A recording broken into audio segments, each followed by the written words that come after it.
In this video, I'd like to explain what I believe are LARP facts. LARP facts are facilities that are built and designed in a very inefficient and wasteful way. The designers and players are likely new and don't realize their facility is actually harming themselves, their Foxhole experience, and the faction's war effort. They're called LARP because the only reason they exist is to be in the pretend role of a facility player, not an actual productive Foxhole facility player. LARP facts meet multiple of the following criteria. 1. It is not at a resource field or mine. 2. It has to import every resource needed for production, including power. 3. It is not close to a major storage location. 4. It does not defend a critical defensive choke point. And 5. It often obstructs critical defensive choke points like town defenses and bridges and train lines. So why are these facilities harmful?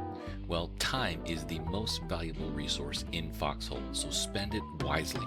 A LARP fact player spends most of their time importing materials needed to keep the facility alive and working, maintenance supplies and power, and less than half of their time making supplies that actually help the faction win the war.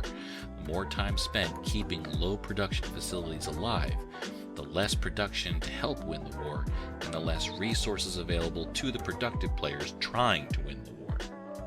Let's look at two example facilities.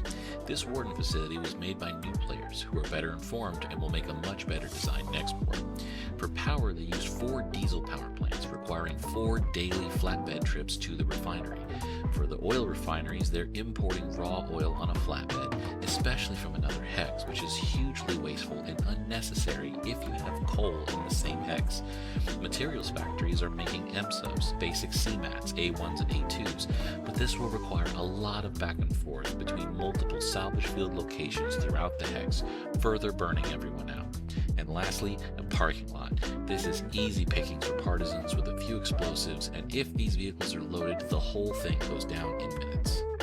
This colonial regiment had their own LARP fact centered between multiple different fields. They did provide harvesters with fuel later in the war, and they did provide public production, but at the fields there were no defenses, no power, and there was no petrol production for public fuel. They had large obstructions to the rail bridges and used very weak defenses overall. They later concreted them, which is a critical mistake. Remember, don't make LARP facts or WRG will come visit you. Also, don't stand in the middle of the roads.